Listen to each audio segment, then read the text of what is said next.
all black men, or in the classrooms or either in the workplace. Everybody should have the right to live their lives free of fear, and everyone should be treated with dignity and respect. I can't lie, I almost cried when I seen the video of Tyree Nichols. And I can't lie, never thought the time would come with constitutional killers. Next time that we should rise above. Another mama crying, another flying dove. Another brother dying, oh Lord. Another sad situation, oh God. I feel the pain inside my bones. It hit me hard, it got me feeling like my soul crying. And yeah, it's true, they say the good die young. First you hear and then you go. Another story, another song crying. But hold on, and I know you been holding that pain in for so long.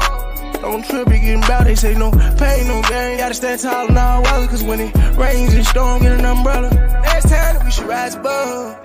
Another mama crying, another flying dove. Another brother dying, oh Lord. Another sad situation, oh God. I'm Vakelvian Holmes, mother of Eric Holmes, murdered by a Clayton County cop back in November 2022. All I'm asking that is the law do their job while I try to survive. Eric Holmes, saying his name till the day I die. We won't stop. Good evening, everybody. It's your girl, Meg. It's my pleasure tonight and honor with Miss Vakelvian. Miss V, you want to say hello to everyone?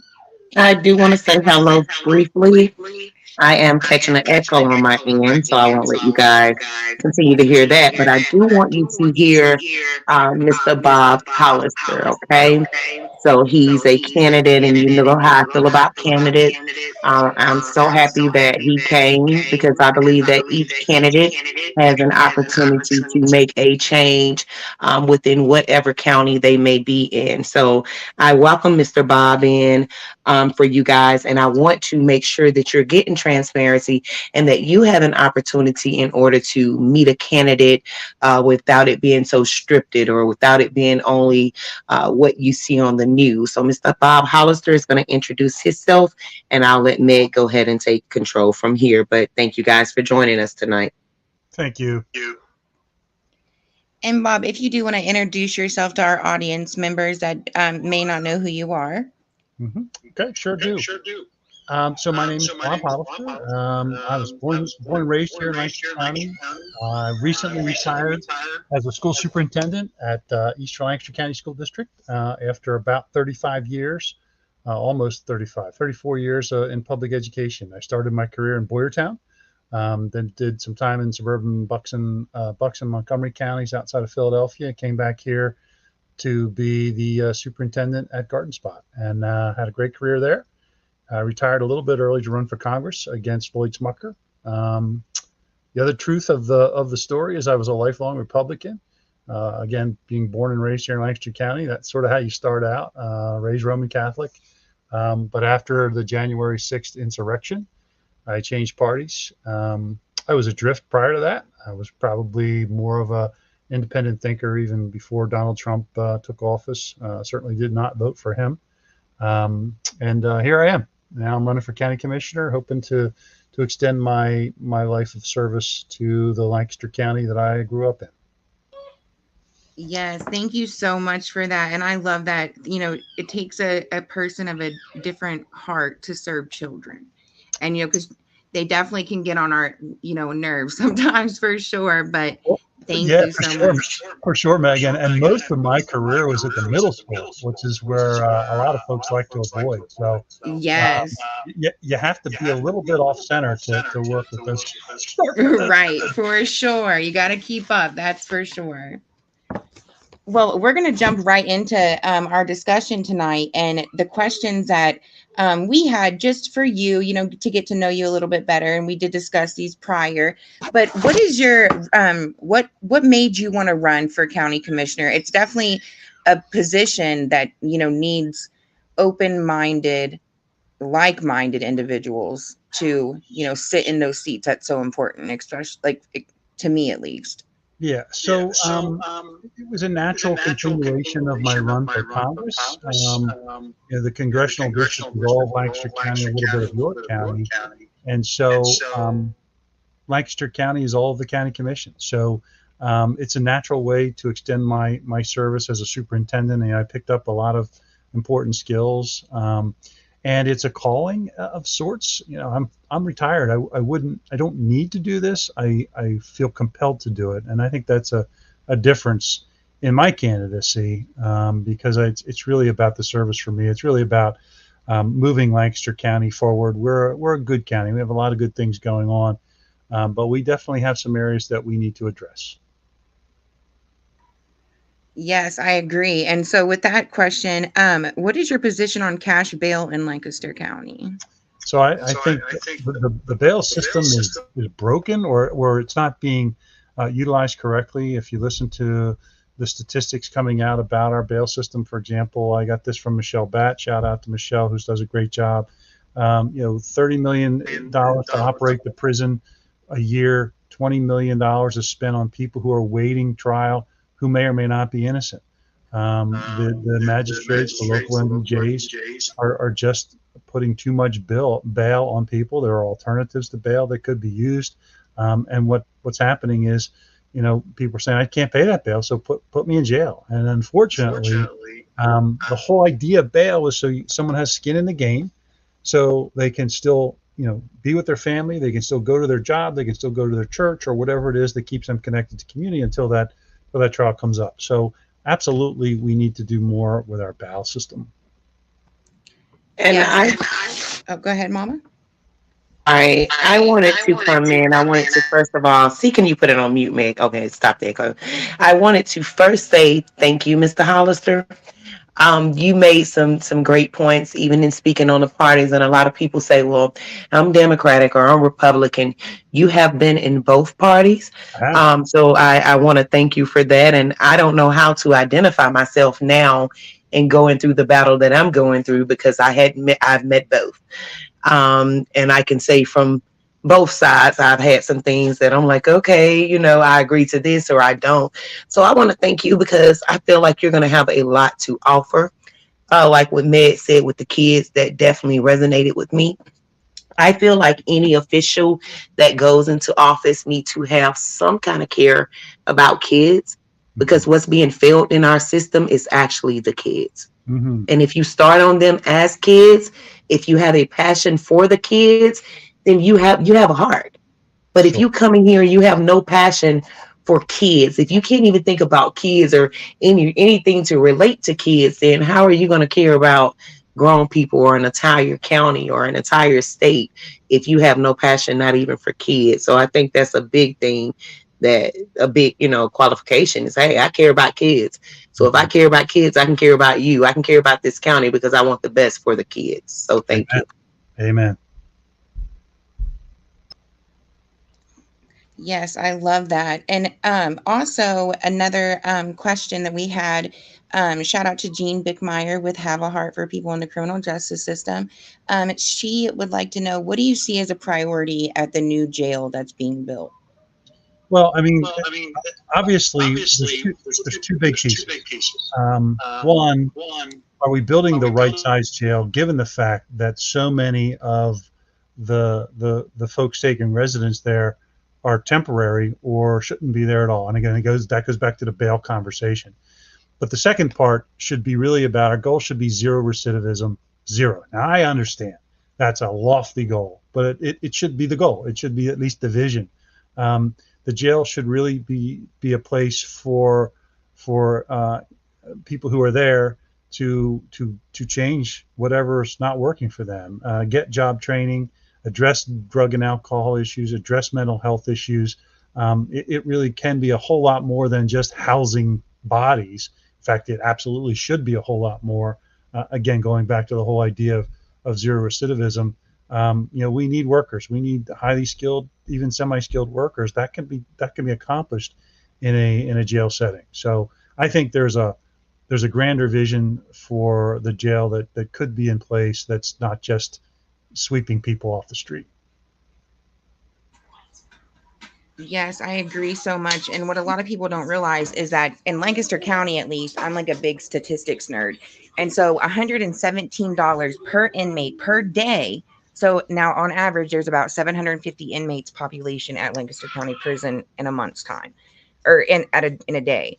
And so if you take that money, that's like 80, or it's like 90 some thousand, or I forget, million. It's a ton of money. How much we as taxpayers have to, pay for these people to be incarcerated. Sure. Yep. Absolutely. Yeah. Yeah. I mean, and the price tag of that jail just keeps sneaking up. I mean, they're Right. trying to keep that down, but the last I heard is it's over 300 million. Right. And that is absolutely crazy. If we could put that back into the community, that kind of takes us into our next question. We are top heavy on law enforcement. While that's a critical function, what would you do to rebalance Lancaster County funds to provide those in need, i.e., like the homeless, the mentally ill? Because we essentially know that, substance abuse is caused from mental, service, or, mental health issues that are not being taken care of. Do you have any, ideas, visions on Yeah, how we I could do. handle that? Yeah, a couple of thoughts. First of all, and Meg, you know this, there are a plethora of nonprofits working in this county that are knocking it out of the park. They're just really, if you want to make a dollar scream, give it to a highly functioning nonprofit. And those nonprofits range the gamut of all of the needs that we have. As county commissioner, we can move money from the county commissioners to those nonprofits, set up some type of vetting process or matrix, and we can get that money to groups that are helping the homeless. We can get that money to groups that are addressing mental health, to drug and alcohol, to homelessness, to affordable housing, to job training. There's just so many different groups out there. My wife works with Church World Service, and we've adopted several families. I use the term adoption, but job training and just language skills are their two main priorities, and that can be accomplished through a whole host of intersecting nonprofits here in the county. So the nonprofit world is one way to really address that. I want to address the mental health situation, because that is probably one of the number one healthcare needs we have in this county. As a former school superintendent, I saw, even prior to COVID, the mental health crisis that our kids were in.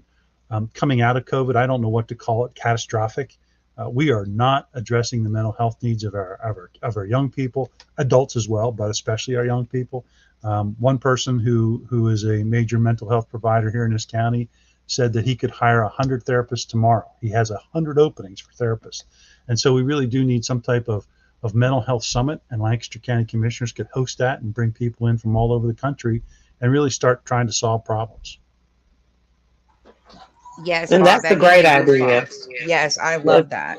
I wanted to comment, Meg, on the jail population, and definitely saving from the jail. And it takes me back to the kids, not only because I, have worked with kids and raised kids and, help with other people kids, but I'm big on that because people don't understand it starts at childhood.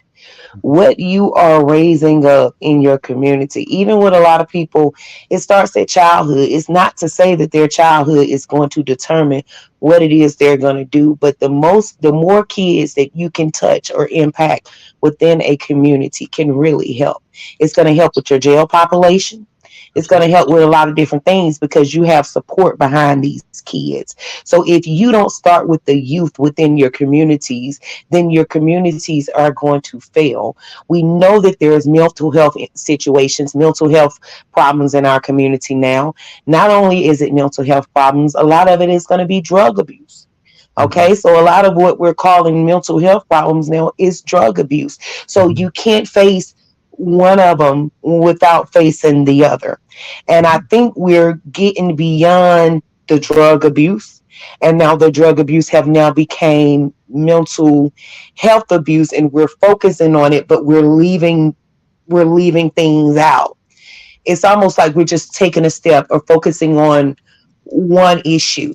I feel like combating them all will help. Number one, your youth. They're making up your jail populations or your crimes in a lot of your communities or what have it. They're dying out here by the numbers. So youth has to be the focus. Not only that, it's our youth mainly that is out here mentally. Look at it, you guys. It's young people out here in the streets with these mental issues. And a lot of those issues stem from drugs and from childhood. So in facing them all, I feel like we should face face your youth, face your drug addictions, and also face your mental health, because that's what's contributing. And that's just my opinion.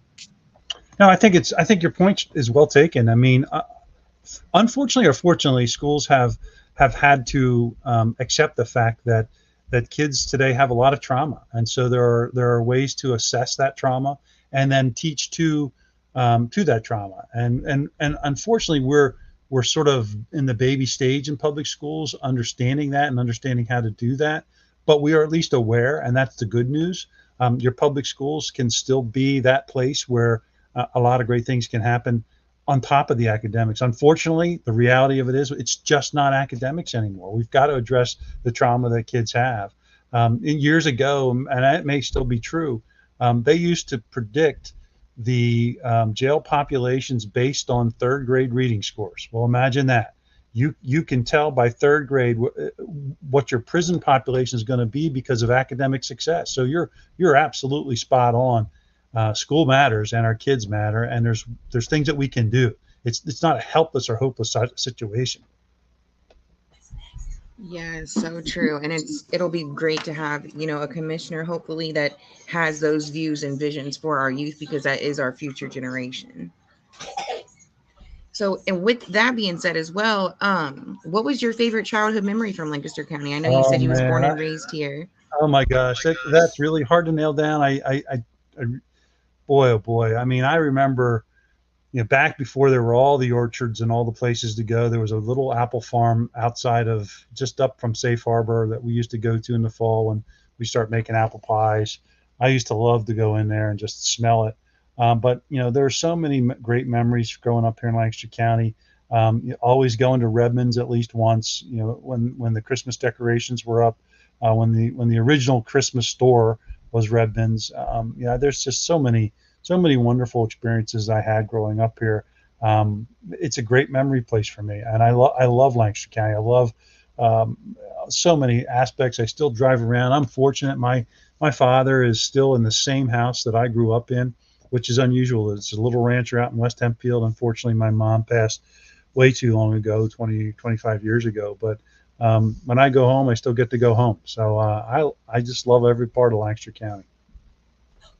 Well, that is amazing. I love that. We have two left. These are kind of like more personal questions, I guess, from our listeners. The next one is, would you stand up to the district attorney, Heather Adams, who she's publicly indicated that her office does not need a conviction integrity unit, even though Lancaster County has a documented history of wrongful convictions? Now, as a commissioner, you would work directly with the district attorney's office. Is that correct? Because they sit on the board as well. Yeah, we do. Yeah, so we would. I think, I mean, we've got to get to a point where we're comfortable. What's the word? Auditing ourselves, being comfortable with our mistakes and addressing them, being transparent. I do think transparency is an issue for our county government right now. And that's something I would bring to the front. As a school superintendent, I had a reputation of being one of the most transparent in the region. I never ducked a call from the press or Lancaster newspaper, and they'll tell you that. They'll say, Bob always picked up. Even if Bob had made a mistake, Bob picked up. And so I think you have to own mistakes, and I would encourage Heather to do the same thing. And, if she wasn't willing to do that, then we would have to have a different conversation. And that is good. And if you run into that situation, Meg, if you could put it on mute for the echo, please. And if you run into that situation, Bob, I want to ask you. Okay, I'm gonna ask you, and then I'm gonna tell you too. Okay, because I'm gonna be in Pennsylvania. So I'm gonna ask you. I'm gonna ask you, and I'm gonna tell you, Mr. Hollister. I just have to on that situation with the DA, because that's very touchy with me. Okay, I want to ask you to make sure that you stick with what your answer was, and that's, we will have to have a conversation if they're not doing the correct thing. And I want to tell you, okay, so this is the part that I'm going to tell you. I want to tell so I'm going to tell you the same thing that I asked you, and that's to make sure you guys have that conversation, because the problem that we're running into, that I see, and this is in different counties around the world and whatever have to experience with, what people is going through. No one is standing up to the DAs. No one is standing up to those in authority. And in order for you to run a house, you have to clean it sometimes. Agreed. So we need officials that are willing to clean it. And that's just the honest answer, willing to stand up. We understand things happen. I don't say it's a bad, things happen. People choose sides. That's what they do, right? Part of life. But I feel like we need more officials to stand up. And honestly, I feel like you have the capabilities and the qualifications. You've hit some main things. Every question that we have asked you, you have came off back with. And I want to let people know that these questions you did not have training time for, okay? Yeah. So they came up last minute, these questions, and you were able to answer each one of those questions in its entirety. So I want to thank you. I definitely do. I want to thank you. And I know that you're going to do great jobs in Lancaster. And I know that because I met you and I told you so. Okay. So you be like, she told me that I better. Okay. So you got this, Bob. I mean, I think you're perceptive. I mean, I think the difference in me is I don't need the job. I don't need it for any status. I've had plenty of time in the paper. I've had plenty of time on the news. I don't need any of the attention. I'm doing it because it's the right thing to do. It's a calling. It's taking a lifetime of leadership. I was a school administrator for 27 years, 14 of those as superintendent, but I was a school administrator 5 years into my teaching career. And so I do have I have skill sets of working with people and bringing people together and problem solving difficult problems. We can get into the transgender issue we had at Eastern Lancaster County School District 5 years ago. That was tough for that community, but we found solutions. There's a lot of work that's got to go into that. But I appreciate your acknowledgement of that, because I really do think I will challenge people because I've got nothing to lose. I think there's a reason the current Republican commissioners are attacking me. I don't think they want me sitting next to them, and I think there's a reason for that. You know what? You got me over here nodding my head. Man, I tell you, I don't shake my head too much unless I get a good feeling. And you stated something that I want everyone to know, and that was, I don't have to do this. Right. And those are the people that we need, the people that don't have to do this. Now, not the people that got to do this, want to stay here. He's retired. He mentioned that early on. He's been in the papers. He's been in the scene. He's not doing this for a photo moment. No. He's doing this based on the things that he have learned. You got me nodding my head on with you. I'm going to let Meg take over it, and I thank you so much, Mr. Hollister. Thank you for your kind words. Yes. Well, Bob, I just think you're amazing. And I feel like that, this is our last question. And I feel like you don't ever ask a question that you don't know the answer to. So I have my own personal opinions that, are mine, but not any organization I'm a part of, because that's come up with me before too. But do you think there is corrupt politicians or people in Lancaster County that we do need to clean house with, per se, like Miss V had said? Corruption is a bar that's pretty high. I mean, corruption to me says illegal activity. Right. I don't know for certain one way or the other if there's illegal activity, but I do know for certain that there is unethical activity. Yes. And there is retribution if you're a whistleblower. There's punishment if you step out of line. That's factual information. I talked to those people. I've heard stories from those people. There is unethical treatment of some organizations. There is favoritism towards certain policies and favoritism towards politics that are outside of the county, and that's a concern. That's a big concern. There's extremism. There is association with people like Mastriano and Donald Trump who are extremists, and that doesn't belong here in Lancaster County. I don't think we're an extreme county. I think most of us would prefer to get back to the place where we can disagree but not be disagreeable, where we can still talk if we have some things in common. Right now we're sort of at a false place, I think, where I can't talk to you if we agree on 9 out of 10 things, but we disagree on one. I can't talk to you. We've got to get back off that. And that's what I do as a school superintendent. I had to listen to everybody authentically. I had to really listen.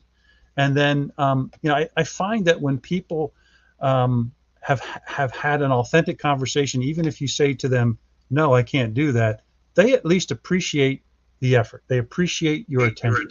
And so that's just about relationships. Yeah, and it's about clarity and understanding more, than anything. That's all that we as a community need is clarity and understanding. Transparency. So, yes. Yep. Well, thank you so much for joining us tonight. And, we greatly appreciate everybody joining us that's listening. Just as we continue learning, growing, and evolving, our goal is to educate others, offer resources and compassion to those directly impacted to a social injustice. And because a justice anywhere is a threat to justice everywhere. You can check us out on Facebook at Changing the Narrative Podcast, and you can email us at changingthenarrative1121@gmail.com. All right, guys, if you have any closing words, Miss Fee. I do. I do. I just want to say thank you, everyone, for joining as well. I want to thank Mr. Hollister again. I am definitely rooting for you. Part of what we're going to do is we're going to keep on sharing this podcast. I'm just big into anyone that's into office right now because I'm dealing with the situation, dealing with an office right now and dealing with officials. So my goal is, as a parent, that anyone that I see coming forth, anyone that's getting out, that we can help, I definitely want to be able to do so in order to push the word and to make sure that we have the correct officials in office. So I thank you, Mr. Hollister, for joining us. I don't have anything else. Do you have any closing words, Mr. Hollister? No, just thanks for the time. Make sure you get out and vote. You have to vote. Voting is your democratic obligation, November 7th. Yes, thank you, everybody. Have a good evening. Thank you. Tell me how you gonna act like these black lives don't matter. Like that could have been your sister or your brother. I was trying to tell you to hold on. Hold on.